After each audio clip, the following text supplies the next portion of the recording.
Bonjour. Bon, aujourd'hui on se retrouve pour une vidéo pour une scie que j'ai acheté, la marque Evolution. Voilà. Donc c'est la Fury 3 XL. Voilà. C'est pour vous la présenter un petit peu. Et puis je pense qu'on va faire des tests de coupe parce que je vois que ça coupe le fer, le bois avec des clous, le PVC, l'alu. Donc je vais essayer de vous faire des essais sur certaines choses. Voilà. J'ai du PVC, j'ai pas forcément de l'alu et tout, mais bon, je vais essayer de couper déjà le fer, le PVC, voir un petit peu les coupes que ça donne. Voilà.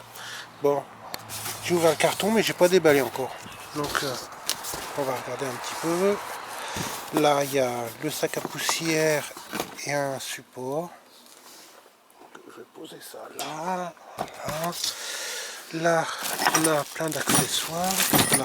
Ah, on a pour presser la pièce, un embout pour l'aspiration et deux clés à laine, certainement pour faire des réglages. Et ça, je pense que c'est une butée qui vient sur ça.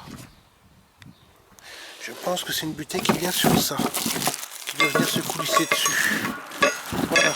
Bon, voilà pour le début. Bon, je vous laisse, je déballe ça et je vous reprends après. Bon, bah c'est assez bien emballé. C'est bien protégé avec du polystyrène déjà, ça c'est bien, ça évite en cas de choc que ça casse quelque chose. Voici comment qu'elle est. Voilà. Voilà, il y a une petite sécurité qu'on enlève pour faire remonter ça. Voilà. Donc c'est une lame de 255 de diamètre dessus. Voilà. Et elle s'avance. Bon, là il y a la notice. Donc ça, là j'ai pas vu. Il y a aussi un papier où ils font voir ce qu'il y a comme haute machine dessus. Voilà. Faut voir un petit peu. Donc moi c'est celle-ci que j'ai. La Fury 3 XL. Sinon après il y a celle-ci pour le métal je pense. Et la Fury 3B. Voilà. Sinon après il y a des scies sur table. Là une scie sauteuse à batterie. Une ponceuse télescopique. Ça c'est pour les bandes de plate. Ponceuse abrasive là. Et une perceuse aussi qui font. Et puis ça c'est un trépied pour mettre les scies dessus. Les scies dessus. Voilà. Hop, j'enlève ça.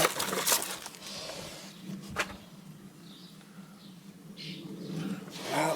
Bon, je vais essayer de la soulever d'une main si je peux. Voilà. Hop. Donc, on va virer le carton. Et la poser. Voilà. Voilà. Bon, elle est réglée à 45 je pense. Voilà. Donc, faisons un peu le tour. Voilà. Bon. Voilà un petit peu ce que ça donne.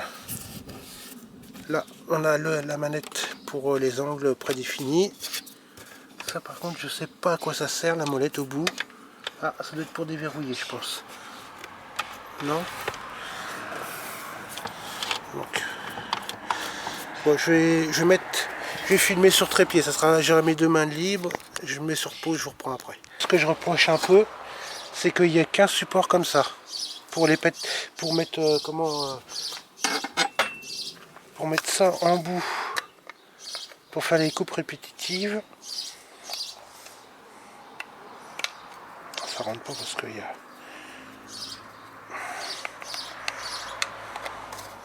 Voilà, donc ça rentre ici. Donc déjà ça tient avec une clé à laine ici. Mais je trouve ça dommage parce que du coup, il n'y en a pas de l'autre côté. Donc on est obligé de prendre la clé à laine, démonter ça pour le mettre de l'autre côté. À nouveau si on a besoin dans l'autre sens. Donc c'est un peu bête ça. Ils ont fait le système de comment pour presser la pièce qu'on coupe qui va ici ou de l'autre côté. Et voilà. Donc ça aurait été bien d'en avoir deux, un de chaque côté pour tenir les pièces, parce qu'on a une grande longueur. Ça risque de basculer, de se relever comme ça. Même avec ce genre de support. Si on a un morceau de bois, voilà, ça va. Le porte-à-faux, et ça remonte comme ça. Donc il est tenu là, mais de l'autre côté, paf, il va tomber. Ça aurait été bien d'en avoir deux comme ça, et deux rajouts en plus, comme ça, un de chaque côté tout au moins, pour tenir les pièces. Je trouve ça un peu bête, mais bon. Donc il y a un laser qui est ici. Il y a un laser qui est ici. Là, il y a l'emboulage, je pensais que c'était ça, mais je suis pas sûr. Ah si, c'est ça. Si, si. C'est pour mettre un petit tuyau d'aspirateur. Donc voilà, ici. Ici. Il y a du soleil, je vois rien de ce que je filme.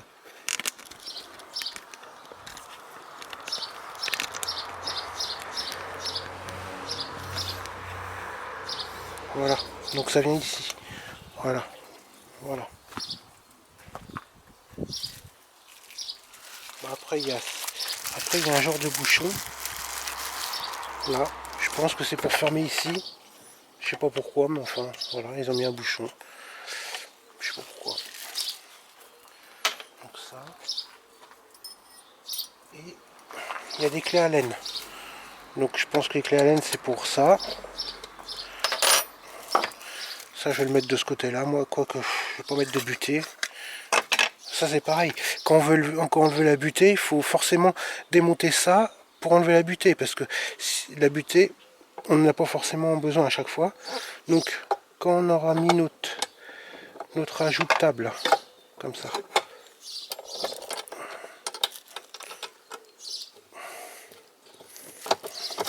Voilà, que ça c'est monté. Déjà il en faudrait un de chaque côté, un de là et là-haut. Et la butée là, il faut démonter ça pour la mettre. Sinon, après, vous comprenez bien que ça va gêner quand on va vouloir couper quelque chose de plus long que où tu sais qu'il y a le bout de la butée là. Donc ça, il faut tout redémonter encore.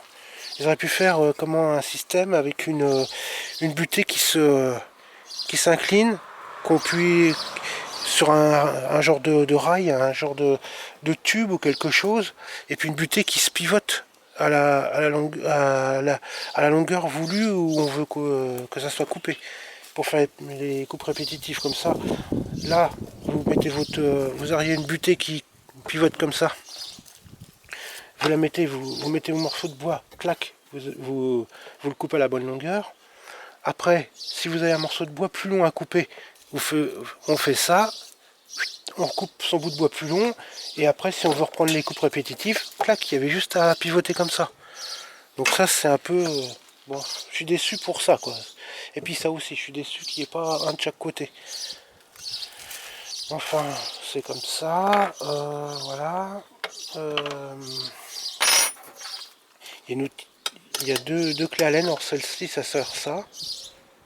Par contre la grosse, je ne sais pas, ah ça doit être pour la lame. Non plus, ah si c'est pour la lame, d'accord. Voilà. Donc ça c'est bon, ça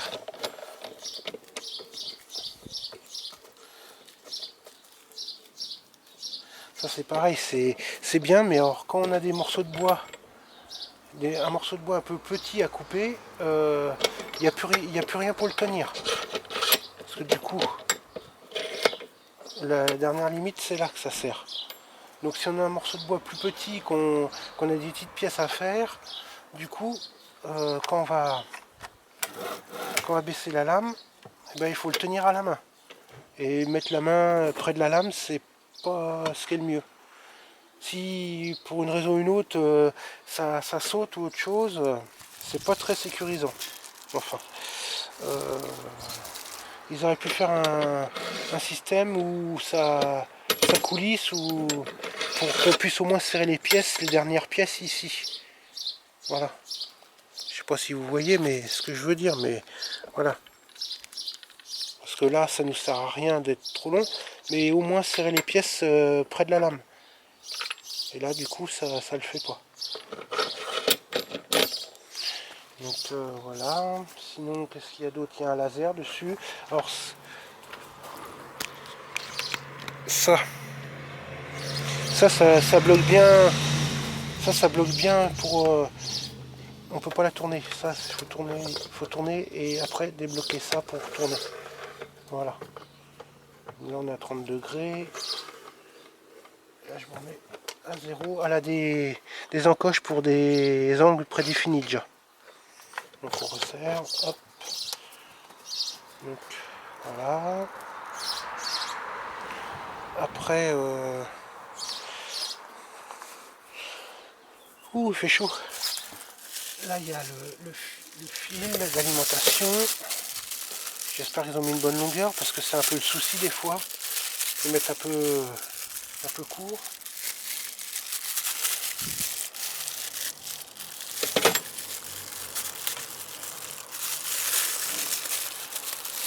Par contre, ça coulisse super bien. Ça, par contre, c'est bien. Puis on peut la bloquer ici pour la laisser à la dimension qu'on veut. Voilà. Mais ça, c'est bien. Ça coulisse bien, franchement. Ça, il n'y a pas de... À voir dans le temps si ça reste toujours comme ça, mais ça coulisse super bien. Ça coulisse super bien. Vous voyez, là aussi, il faut être sur un plan de travail qui c'est bien d'aplomb, parce que vous voyez, quand vous allez appuyer, ça a tendance à bouger. Je pensais que ça, c'était une butée pour comment pour éviter que ça bouge, justement, mais là, regardez. Donc, voilà. Bon, ça, j'arrive pas à l'enlever. Je vais chercher pour le couper.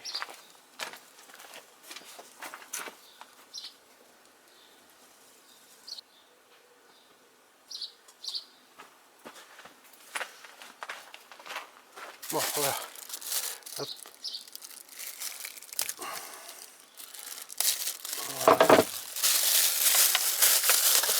Voilà. Ça, tout ça poubelle.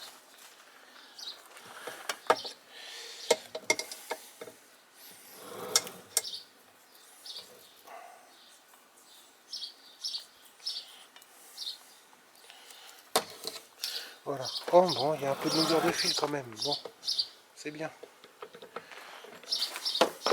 Par contre, l'avantage de cette scie-là, c'est que elle a une lame qui fait multi-matériaux.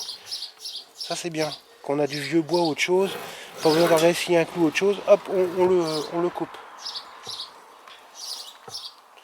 Voilà. Donc voilà pour la présentation. Après, là, si je vous l'incliner complètement. Voilà, je sais pas si vous allez voir. Je vais vous l'amener. Voilà. Donc ici, c'est pour bloquer la lame, pour changer de lame. Ça bloque la lame. Il y a un cran, voilà. Ça bloque la lame. Là, il y a le bouton pour le laser. Allumer, éteint.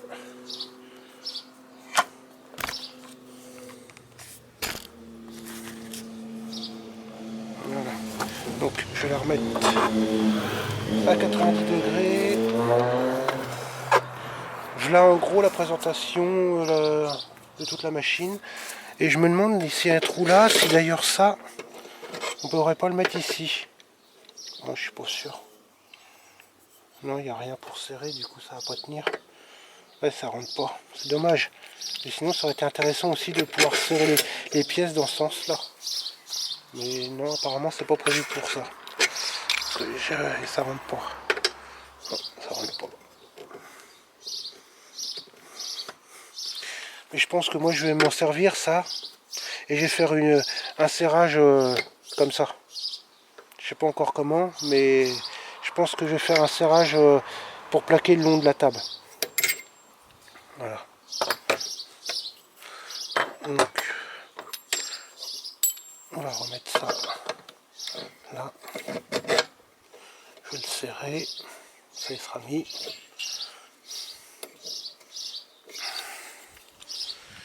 Et lui, voilà. Bon. Donc, je vais chercher une prise électrique que je vais brancher et on va faire des essais de coupe. Je la règle pas, je la réglerai après. Je prendrai le temps de la régler après et puis dans des cas je vous referai une vidéo pour vous faire voir un peu tous les réglages qu'il y a. Là c'est juste une petite présentation et faire les essais de coupe, de voir ce que ça peut couper. Bon, premier test, on va faire un essai sur ce morceau de bois déjà pour le couper, voir ce que ça donne. Lunettes de protection, et puis bah au moins ça en EPI, lunettes de protection, et après on peut mettre des gants si on veut. Bon, premier test. Allez.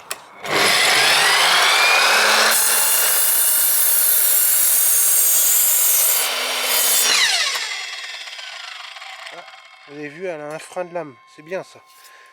Bah, ça coupe bien le bois. Je sais pas après si on est bien d'équerre partout, parce que j'ai pas regardé les réglages, mais bon, voilà, déjà pour le bois ça le fait, ça coupe bien tout ça. Donc pour le bois, je vous conseille de mettre soit le sac à poussière, soit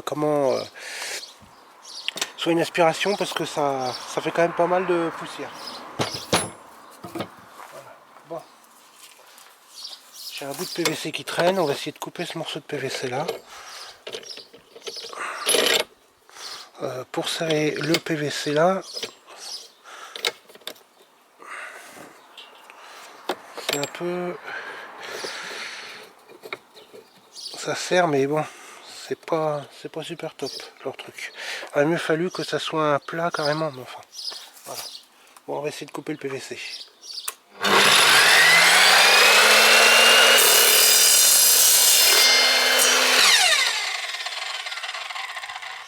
Ouais, ça fait des coupes propres pour le PVC, mais bon, déjà on peut voir.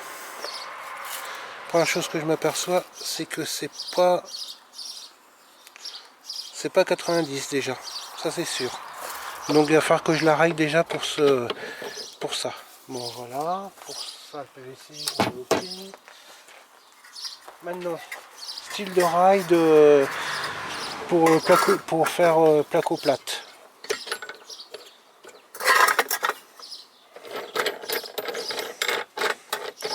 Parce que ça, en coupant ça.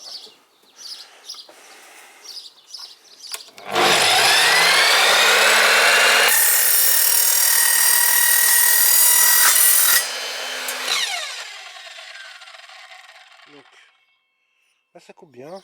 Le profilé comme ça. Voilà. Donc, je vous conseille de mettre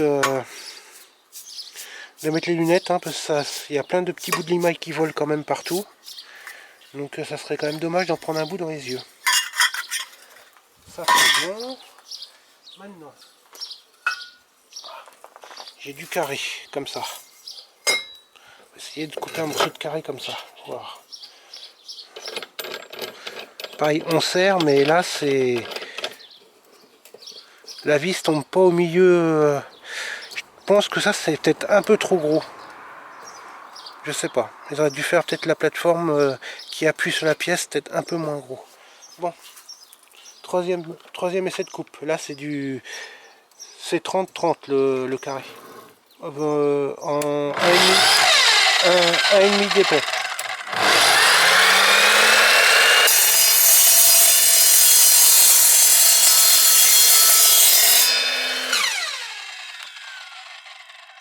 Alors, oui, comme je disais, lunettes obligatoires, hein, parce que ça vole. Et regardez, les bouts de limaille qui vous tombent partout dessus, j'en ai plein les bras. Donc oui, une paire de gants serait les bienvenus aussi. Voilà. Donc sinon, bon, ça fait des coupes pas super jolies, mais bon, pour après, pour faire de la soudure ou autre chose, c'est pas mal. Pour après, quand c'est soudé, ça se voit plus. Voilà. Peut-être que celle-ci est mieux. Ah, celle-ci est mieux, oui. Mais bon, je suis étonné, pour une lame, ça coupe bien la ferraille quand même. Maintenant, on va essayer avec ça. J'ai ça, là, c'est un peu plus gros. Ça doit faire 3-4 000 d'épais en bout, là. Je vais bien essayer de couper un morceau comme ça. pour voir ce que ça donne.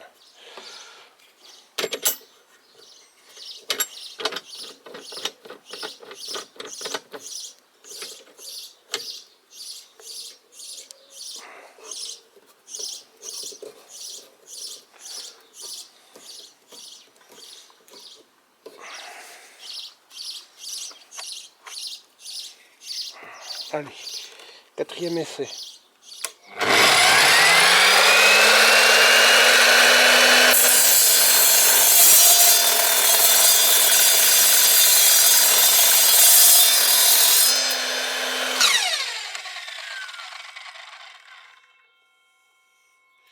Donc, ça vibre un peu, hein, on voit là.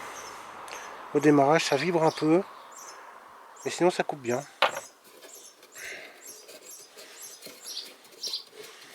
Parce qu'il faut y aller doucement quand on commence à couper. Et ça, c'est un petit peu vibré, mais dans l'ensemble, ça coupe pas mal. Et on n'est pas et là, on n'est pas d'équerre non plus comme ça. Il va falloir que je fasse les réglages et que je refasse des essais de coupe. Parce que du coup, on doit pas être bien. On n'est pas bien à 90 dans ce sens-là, mais on n'est pas bien à 90 dans ce sens-là non plus. Voilà. Moi, je vais essayer de faire une coupe à 45 pour voir ce que ça donne.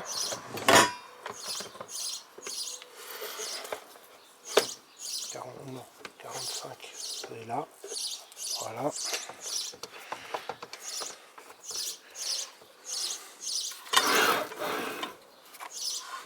Par contre,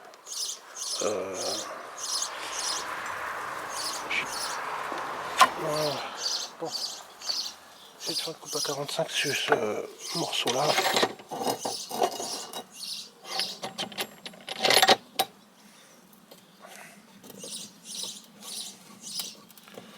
Allez, c'est parti.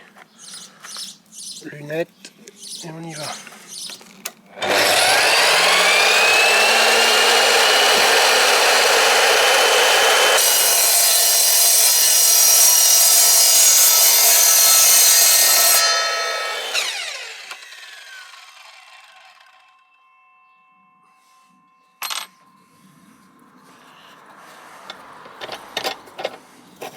Voilà, coupe à 45. Je vais regarder si j'ai un autre morceau, je vais faire une autre coupe à 45 pour voir ce que ça donne.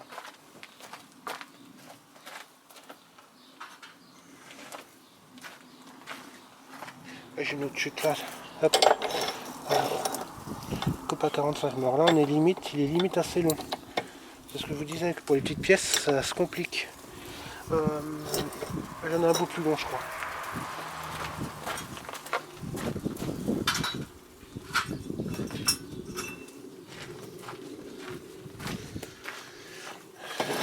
Ici, ça sera mieux, c'est un peu plus sécurisant parce que mettre les mains auprès de la lame comme ça.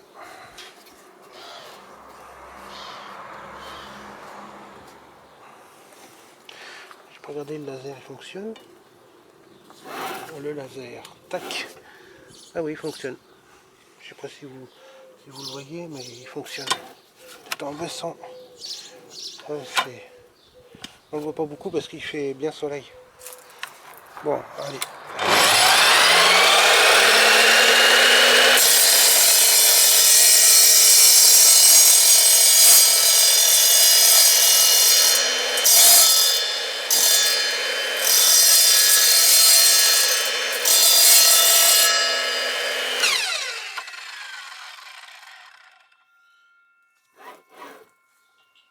Voilà.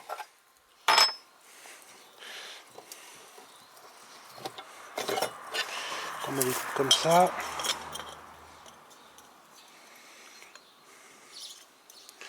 C'est peut-être pas d'équerre, mais bon. Là après il faut mettre un petit coup de meule pour les bavures. Mais bon, pour après comment souder en angle, ça fait c'est quand même pas mal. Il y a un petit peu de jour, mais pas grand chose. On va faire de l'autre côté. Je tiens bien mes coupes serrées, regardez. C'est acceptable pour après la soudure. Voilà. Il y a un tout petit peu de jour, mais bon. Pour souder après, c'est acceptable. Donc, voilà, je pense que c'est une bonne machine. Je me suis tourné sur cette machine-là parce que le gros point fort, c'est qu'on peut couper aussi bien du bois que du métal, ou de l'alu, ou du PVC. Et quand on bricole beaucoup, c'est très, très avantageux pour ça. C'est que on n'a pas besoin de se prendre la tête, dire ah, il faut une scie comme ça, une scie comme ça. On arrive, hop, on est en train de faire du PVC, hop, on coupe ce bout de PVC. On a 2-3 coupes à faire dans de la ferraille, hop, on arrive, on met notre morceau de ferraille, on règle, on fait nos coupes. On se prend pas la tête à prendre la meuleuse, l'autre pour le bois, comment la scie, voilà. Là, l'avantage, c'est ça, le grand avantage de cette scie-là. Après, ce qu'il faut se faire attention, je vais débrancher. Hop. Et ce qu'il faut faire attention, quand on coupe la ferraille, il faut y aller doucement, parce que ça a tendance à faire sauter les petites dents en carbure qui sont sur la lame. C'est un peu un défaut de la lame. Un défaut, non, mais ça arrive à les faire sauter quand on coupe la ferraille. Donc il ne faut pas arriver à un grand coup comme ça, parce que là, sinon, la lame, elle est fichue. Il faut prendre le temps, on arrive, on pose et on recule doucement. De toute façon, il n'y a même pas besoin de pousser, vous laissez faire, ça recule tout seul. Hein. Donc voilà. Donc ça c'est un des défauts que j'avais vu. Et puis ce qu'on m'avait dit aussi, ce que j'avais vu aussi, c'est qu'il y avait du jeu dans les roulements là. C'était un peu leur point faible, mais apparemment c'était corrigé parce que ça, il n'y a pas de jeu du tout. J'ai pas de jeu du tout. C'était un peu le point faible à l'époque, mais apparemment ils ont remédié à certaines choses. Donc voilà. Ce qui est bien, c'est que il y a la butée là. Si le fil se coince pas dedans, la butée là pour la tenir en position fermée. Hop, on en a besoin, on la pose dans le coffre de la voiture et hop, c'est parti, on va faire nos coupes. Donc voilà. Bon, bah, c'était pour vous présenter ma nouvelle scie. Ma nouvelle scie, parce que j'en ai pas d'ailleurs, c'est ma toute première, j'en ai jamais eu de scie comme ça. Ah oui, chose que je vous ai pas fait voir non plus, c'est là, je sais pas si vous allez voir, voilà, là, on peut buter, non on peut pas buter, mais on peut faire on peut la régler comme ça, voilà. On peut la régler, on n'est pas obligé, si ça touche dans le fond de quelque chose, on peut mettre la machine comme ça, voilà. Comme ça, elle déborde pas beaucoup devant, et elle déborde pas derrière, voilà. Sinon, voilà, rien de plus à dire. Je ferai des réglages, je referai cette coupe, je vous referai une vidéo pour vous faire voir un peu tous les points de réglage que j'ai trouvé. Parce que j'ai vu qu'il y avait des réglages pour ça, mais il y a aussi des réglages là. Oui, il y a des réglages là, c'est pour l'inclinaison. Et il faut que je regarde comment on règle pour la coupe comme ça, pour le système de là, pour le réglage de ça. Il faut que je regarde où est le réglage pour être sûr d'être bien à 90. Voilà. Bon, je vous dis à très vite dans de prochaines vidéos. En ce moment, je sors pas beaucoup de vidéos parce que niveau familial, c'est un peu compliqué pour moi. J'ai mon papa qui est en réanimation, donc je vais beaucoup à l'hôpital. Donc c'est pour ça aussi que je fais moins de vidéos. Et voilà, je tenais à vous dire que j'oublie pas la chaîne, mais bon, la priorité, la priorité, c'est quand même la famille et la santé. Comme on dit, quand la santé va, tout va. Voilà. À bientôt dans une prochaine vidéo.